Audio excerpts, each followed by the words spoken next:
Hello, hello, hello, and welcome. It's Dr. B, and I'm back again with another exciting show for you today. First, I want to say hello and thank you to all my listeners out there on Afro Vibes Radio, as well as all my listeners on SoundCloud, and very soon iTunes, so stay tuned for that. I want to just thank everybody for coming back to another episode, awesome show of the Health and Wellness Connection, where we're trying to bring some of the information that people have been craving regarding some, just honest, bias-free information. Again, no sponsors, so we're out here doing it. But if you would like to sponsor, please call in or reach us at Dr. Barry at controlyourweight.com. Again, for sponsorship inquiries, please reach out at DrbarryMD at controlyourweight.com. Also, one more thing I forgot to mention, Instagram, please, if you're interested in reaching out as well, follow me on Instagram at DrbarryMD. Again, so today's show is going to be an exciting show. We're actually going to talk about veganism. Now, veganism is one of those topics that's kind of been quote-unquote trendy lately. A lot of, new info is coming out regarding vegetarian and vegan diets and whether or not it may be a better move for health reasons. Some people's favorite celebrities have recently declared themselves to be official veganites. So, and you see a lot of restaurants now starting to offer vegan options, and and there's a lot of info that's been out there, and a lot of questions being put out there, and I want to see if we can address some of those today regarding the whole vegan movement and whether or not it's truly something people should be looking into, or whether or not just a bunch of nonsense that you should be ignored. So, now, full disclosure, I'm someone who is a fan of veganism. Now, I am personally not a full-blooded vegan. You won't see me here looking at you crazy because you decided to order a steak. I actually like meat. What I do think is a problem, however, is just the excess consumption of meat. And that's, I think, going on for a variety of reasons. Number one, meat is something that's kind of embedded in the culture. Especially here, I'm in America, by the way, but I know wherever you're at all over the world, meat is something that's kind of considered a standard fare, be it beef, chicken, pig, or whatever.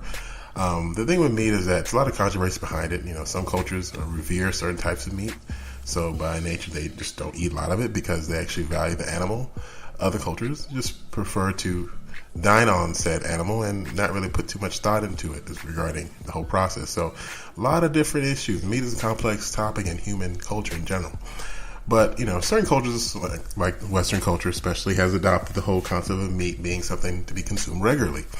And I think because of that, the meat industry has grown into a pretty powerful industry. And as a result, they have been very influential in creating some of the actual laws, recommendations regarding meat and its consumption, especially here in America.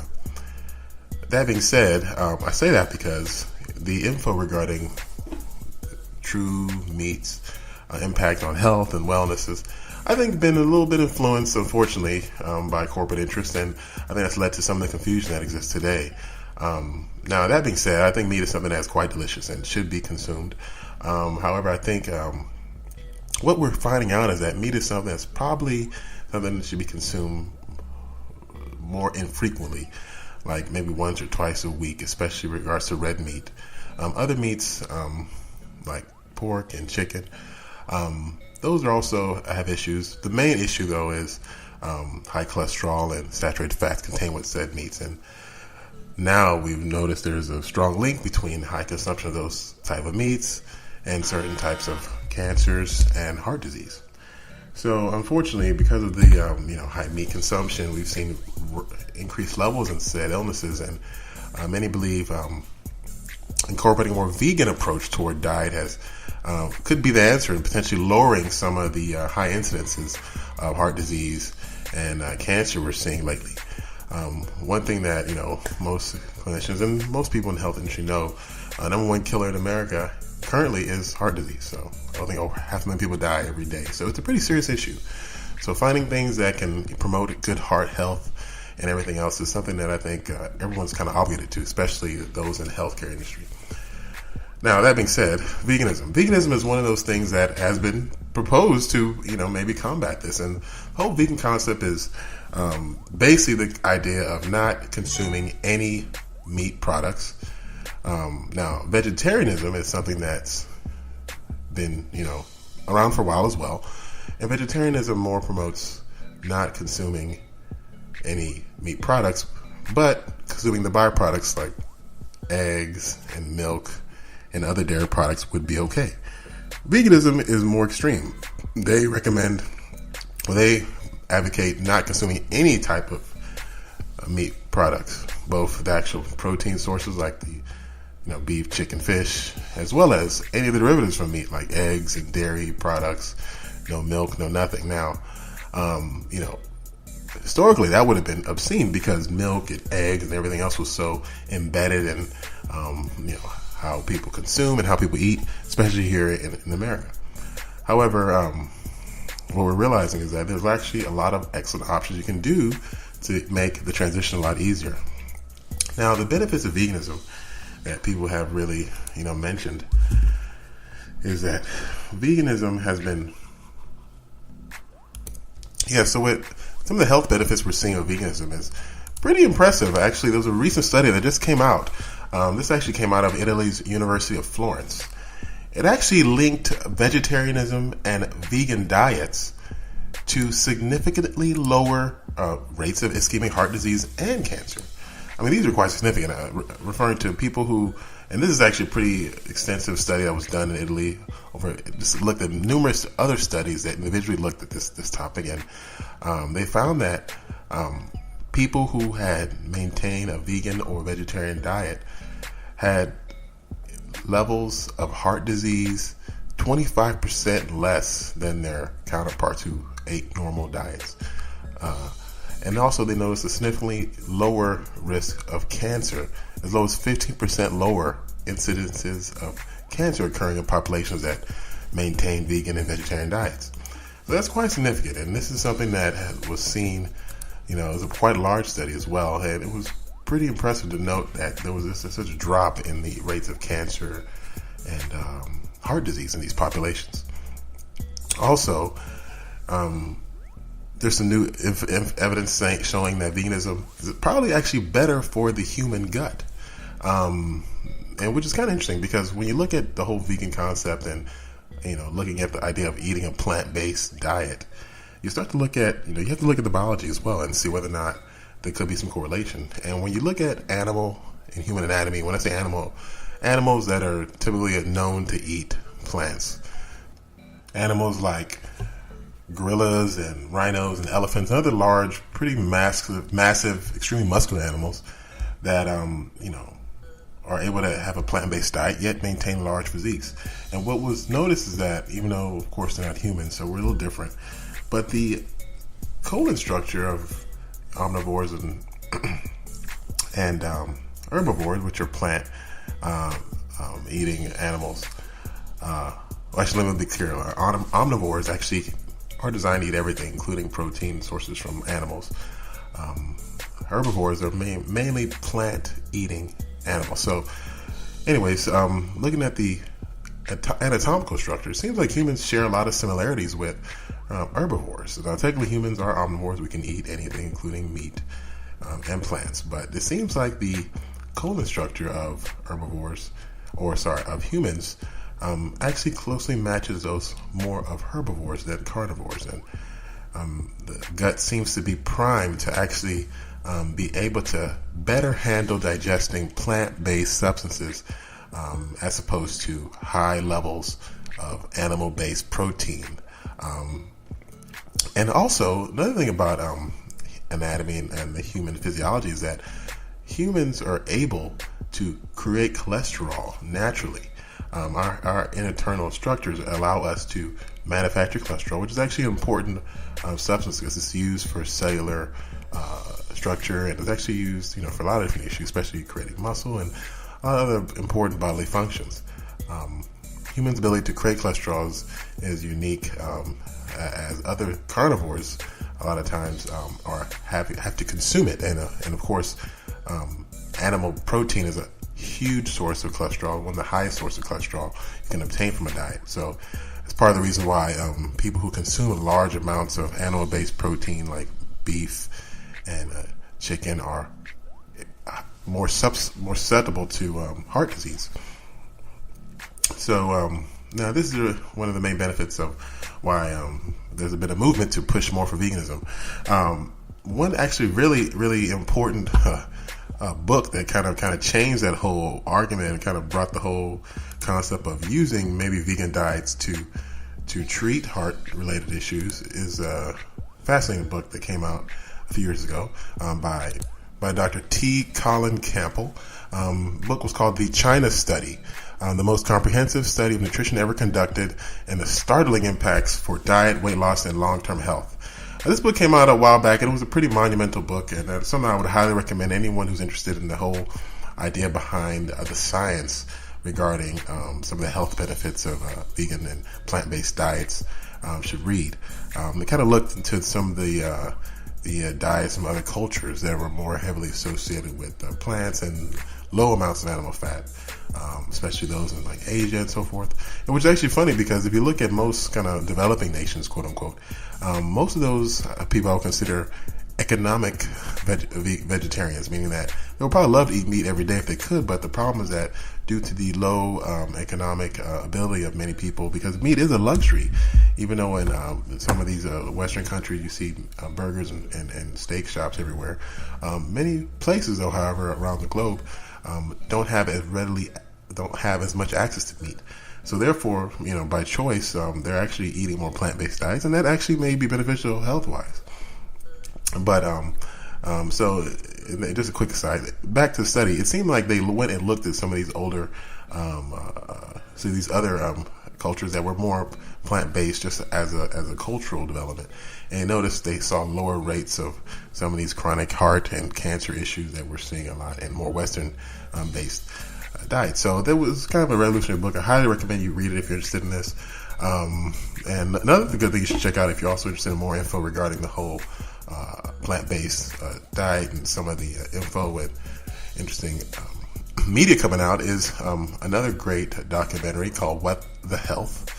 That's What the Health, HEALTH. It's an excellent documentary. You can get it on, you can watch it on Netflix. Very also eye-opening look into some of the issues regarding the information, or I would say the disinformation regarding health and vegan and vegetarianism and why there's a lot of confusion out there. So check those two sources out if you're interested in more info regarding this whole vegan concept. But we're going to talk more about it as well. We're just taking a quick break here as we're approaching the break.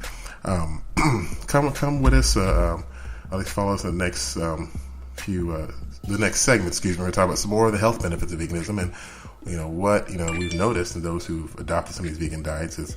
Well, some of the negative aspects. I mean, veganism, it sounds cool, but there are some negative issues that we have to be aware of, as well as knowing ways we can ensure that, we make the most of, our decision when it comes to diet and what we're deciding to consume. Again, thanks for joining. See you at the other side.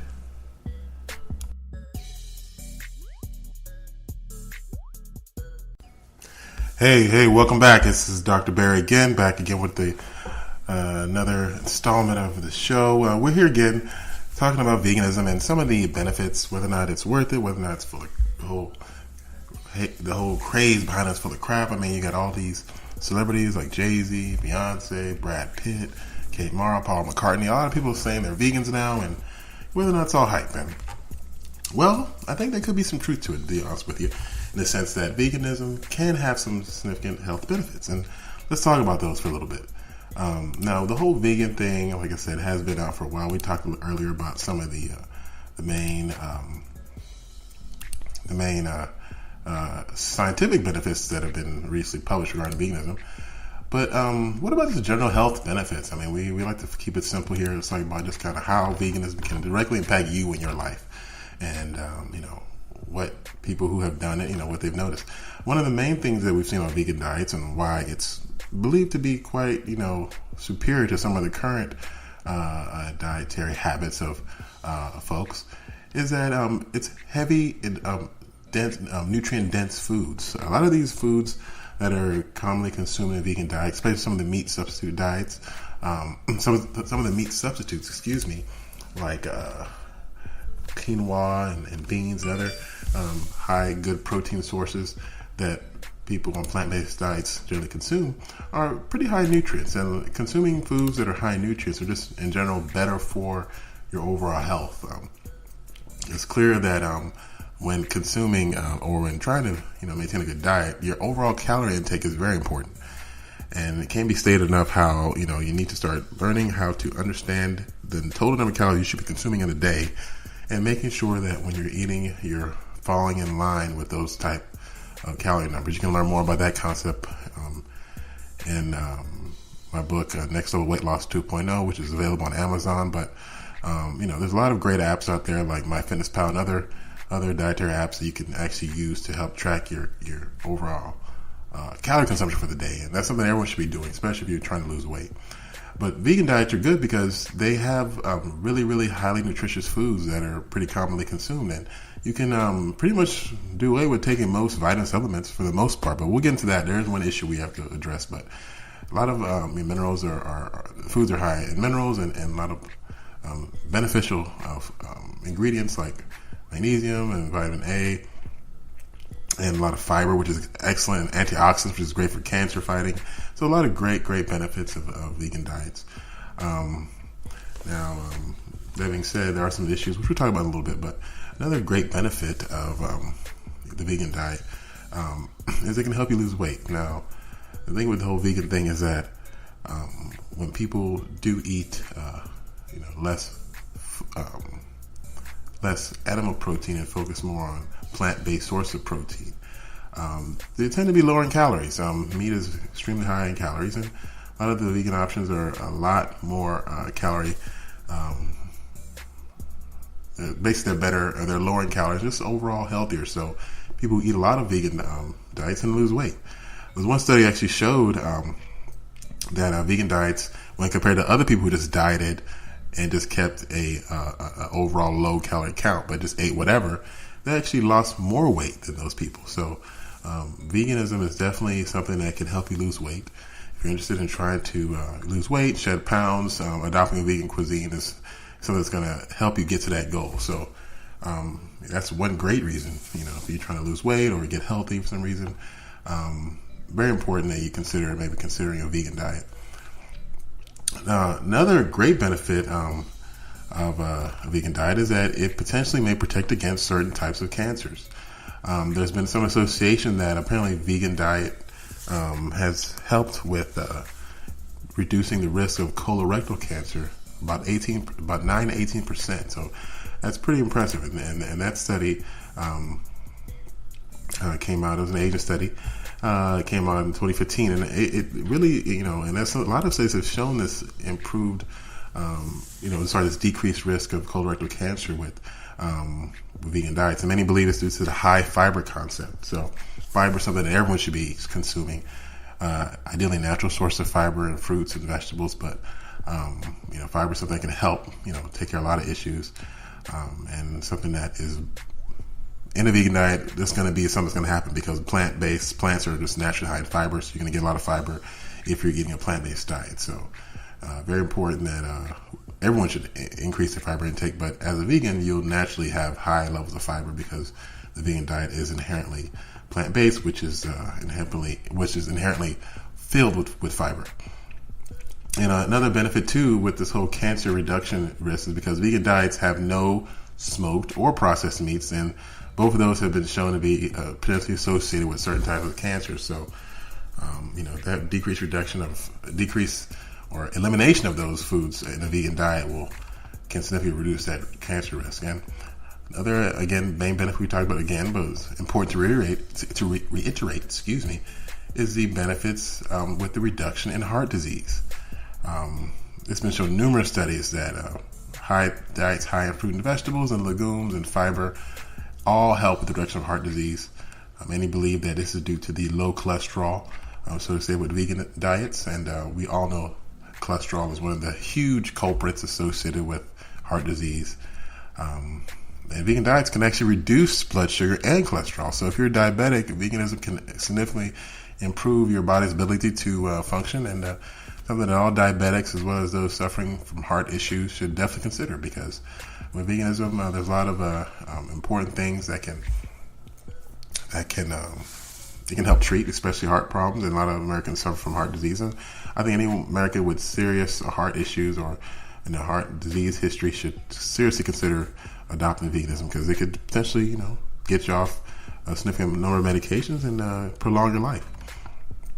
And a vegan diet is now believed to help with the reduction of inflammatory conditions like arthritis. There's some studies now coming out showing how people who adopted a whole food plant-based diet had higher energy levels, as well as reduced flare-ups of their joint pain. And it's being believed that because veganism can actually reduce inflammation, it can help reduce the symptoms associated with these chronic inflammatory conditions like arthritis and other common inflammatory conditions. Now, with the whole vegan diet, there's one of the big concerns, and I think one of the more important things we have to point out is that it's not perfect. There are some issues with completely eliminating all meats, and the main one is that there's certain minerals that you don't find that commonly in plants that people who completely remove those items from their diet can suffer deficiencies in. And the main one is vitamin B12, and very important. That's why it's called a vitamin. And it's found mainly in meats, mainly eggs, fish, and other meats. And it's important for, cellular metabolism and cell health, and it's huge for, blood cell manufacturing. So you want to, have B12 in your diet, and you definitely don't want to completely eliminate that. And that can happen with strict vegans. So it's important that, people who are strict vegans, who don't touch anything with a meat association, should definitely be taking B12 supplements. Now, if you're eating eggs here, you're going to be fine. If you're drinking milk and so forth, you should be fine. But, if you, completely eliminate meat, you can definitely get into trouble with lack of B12. Also, it's noted that certain vegan dieters can develop deficiencies in calcium and iron and zinc as well. So the good thing is that you can get a lot of these minerals in some of the foods now that are fortified with some of these items. Especially calcium. I've seen a lot of almond milk varieties out there have calcium fortification to help, minimize those potential issues. But it's very important that you look at these minerals, because they can sometimes be in low levels in plant foods. So you want to make sure you're getting the appropriate levels that your body needs to function. Strict vegans, for this reason, should probably consider taking a vitamin supplement just to ensure they're getting that proper B12 and calcium and iron and zinc. Now, if you're eating, little bits of meat here and there, a steak here, maybe some eggs there, then you're probably fine, as there's copious amounts of these minerals in those particular items. So overall, you should be okay. I think the bottom line overall with the whole veganism is that I think that vegan diets are extremely beneficial, can have a lot of benefits. I don't think it's necessary or essential, for human life. You can still eat meat. Meat is still a very good choice for excellent protein. However, due to some of the concerns with overconsumption of meat and the increased risk of heart disease and so forth, I think reducing meat is definitely something that people should probably look into doing. If you're eating meat with every meal, that's a problem. I think probably once or twice a week, especially with red meat, is probably ideal. Just given kind of everything we're seeing regarding the effects of meat and some of the increased risks, as well as some of the current issues we're noticing in the Western diet. And so, of course, wherever you're at, I think overall moderation is key. Just making sure you're not overdoing on anything. If you see yourself craving a burger every day, that probably could be a result of some programming going on in addition to some unfortunate learned behaviors. And I think people just understanding some of the health potential effects of some of the foods that we're consuming is really important. And I think understanding the effects of meat and looking at our diets and potentially, looking at balancing them out is probably something everyone should do. That being said, Dr. Barry is here signing out. Thanks for joining us today. It's been a great show. Again, please send any questions you have regarding veganism or vegetarianism or anything for that matter. You can send it to my email at drbarry@controlyourweight.com. Again, that's weight spelled W number 8. Or you can reach out on Instagram, and that's at drbarrymd, DRBARRYMD. Again, thanks for chatting with us today. Till next time.